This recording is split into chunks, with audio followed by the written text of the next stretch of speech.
when it comes to your credit, the first thing, guys, the first thing you want to update is personal information. Why is this important? See, 9 times out of 10, why a lot of people get denied is because the personal information is inaccurate. So this is an example of personal information. This letter, we've used it to clean up so many personal information, so many consumers' personal information. So what you see right here, these addresses, these are just addresses for TransUnion, Experian, and Equifax, TransUnion, Experian, Equifax, right? So depending on who you're sending to, just remove the one that you're not sending it to. So if you're sending it to TransUnion, just take these off, right? If you're sending it to Experian, take these ones off. If you're sending it to Equifax, take these ones off, right? And it's a very simple letter, nothing complicated. You can use the last 4 of your social. And basically what you're saying is, to whom it may concern. This is my second time writing you to update my personal information. 15 USC 1681A4, there is a need to ensure that a consumer reporting agency exercise their grave responsibilities with fairness, impartiality, and a respect to a consumer's right to privacy. And this is where now you can modify this letter if you want. And you go down now to, I demand all personal identifiable information from my consumer report with the exception of my full legal name, write that out. My address, my one and only address, write that out. Please delete all other addresses as I can't receive mail or any correspondence to access any of these addresses. Delete these outdated. So you want to pay attention to words, right? Outdated. The consumer report must be accurate. So if it must be accurate, accuracy cannot involve outdated information. So this is where you go into language. It's important that you comprehend now what you are putting out, right? So outdated addresses, and update the address with the one above. My only phone number is this. So if there's other phone numbers out there, delete them because they're not mine, right? So after you clean up personal information, right? Well, the next thing you want to tackle is inquiries. Why is it important to tackle inquiries? Because inquiries are very easy to fall off. So the inquiry letter starts, it's a very simple letter, right? It starts like this, your name, the example of the creditor, like we'll use Credit Plus, for example. You put their information here. The date, notice to agent is notice to principal. Notice to principal is notice to agent. Guys, why do you think this is important? See, it's important that we put them on notice that notice to agent is notice to principal and notice to principal is notice to agent, because whoever received the document in their establishment, notice is given upon receipt. That's why you got to send your letter, certified mail, green return receipt, so you know that someone got it. The law says they have to block the information that comes from an alleged identity theft, right? Because it says, except as otherwise provided in this section, a consumer reporting agency shall, the word here, shall. They're not begging. I'm not asking. You shall block reporting any information. An inquiry is information, right? In the file of a consumer that the consumer what? Identifies as information that resulted from an alleged identity theft. No later than what? 4 business days. All you got to do now, make sure you send them this, this, this, and this. And ladies and gentlemen, using this information, you got $43,000 worth of student loans. This is what you're learning in the university. It's not one consumer law works and the other don't work. They all work together. I am teaching you how to put them together. You want to have your information at the top, of course. So you have your information, the date, and the collection's name, right? Whatever the collection company name is. If you have the account number too, you can put the account number. You can put the account number there. So notice to principal is notice to agent. Notice to agent is notice to principal. Notice to principal is notice to agent. Notice So I need to put notice to agent is notice to principal. All right, so re-alleged medical debt under 500. It has come to my concern that even though the CFPB has put out a new law / rule into place regarding the reporting of alleged medical debt, $500 or below, you are violating my consumer rights.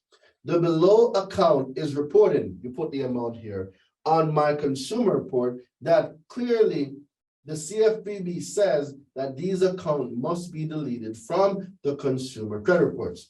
Quoted from an article published by the CFPB on July 27, 2022. 2/3 of this is a real article, so you guys can go look this up. It's on the CFPB website. 2/3 of medical collection reports will no longer be reported. Starting in 2023,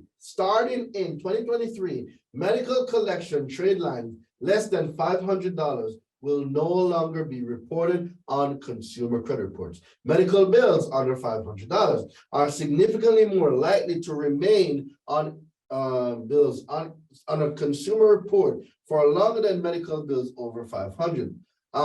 For patients and families who have only relatively small outstanding medical bills, the $500 threshold could mean a large reduction in coercive credit reporting. So before, they were using stuff like medical collections for you to get denied, right? One of the things you need to comprehend is having medical debt it's not an accurate way to say a consumer is not reliable to pay their debts back. Like, ain't nobody, I sure know I can, ain't nobody here can predict when you're going to meet in a medical emergency. So to use a medical emergency or a tragedy as leverage over somebody's head to coerce payment is just strictly, it's just disgusting. So apparently the CFPB, they got together and they say that we're no longer gonna be accepting the consumer reporting agencies put in medical bills $500 or less on a consumer's report. So that's going to take care of it. So when you send this letter out, if there's medical collection on yours or your client's consumer reports, this letter will get that off, no problem. Voluntary non-fit injury. The common law defense of voluntary non-fit injury means to one who is willing, no harm is done. This doctrine provides a defense where the injuries to the plaintiff result from an activity that the plaintiff willingly entered into, notwithstanding the risk involved of doing so. And guess whose website this is on? Guess whose website? This is on LexisNexis's website. I don't know where they redirected to, like Practical Guide for Canada, but this is on LexisNexis's website. As you guys can see, this is LexisNexis's logo right here. But let's do, it's a tort of law, but we can go down to Cornell law so you guys can see it for yourself and read it. Voluntary non-fit injury is Latin for to a willing person, it is not a wrong. This legal maxim holds. So Perez, this is where I was saying that you need to comprehend certain things. This is one of them. So a debt collector is dragging me to court for bad debt. Want to make sure I'm good on the VIP, my brother. So if you're VIP, one of two things are going to happen. Is you're going to get an email. So mark this down. Please check your spam, junk, or promotional folder. Right? The workbook was sent through email, so everybody should have the workbook in your email. The other thing is now for VIP, you will also get the 24-hour express. I be messing up my own name sometimes. The 24-hour express inquiry deletion guide. All right, so you will get to check your emails. So Gladys, make sure that the 24-hour express inquiry deletion guide, the VIPs, it gets sent to them. If you don't see it, just check your junk, your spam, or your promotional folders. Sometimes it goes there. But I need each and every one of you running the play tomorrow. In the Facebook group, these Zooms go for 24 hours. So 24 hours, right? In the Facebook group, this Zoom will be deleted. Now, when you are ultra, right, you keep the recording up to 7 additional days after the challenge. Drop the finance email in the chat. Drop the finance email in the chat for me. For everybody that wants the university now to just say, yo, Doreen, I'm not waiting until Friday. Let's go right now. You're going to see an email address. It's finance@consumerlawsecrets.com. Email and just put, I am ready for the university. I am an ultra member. Once you do that, the team will know what to do. The link will be dropped in the chat. The link will be dropped in the chat.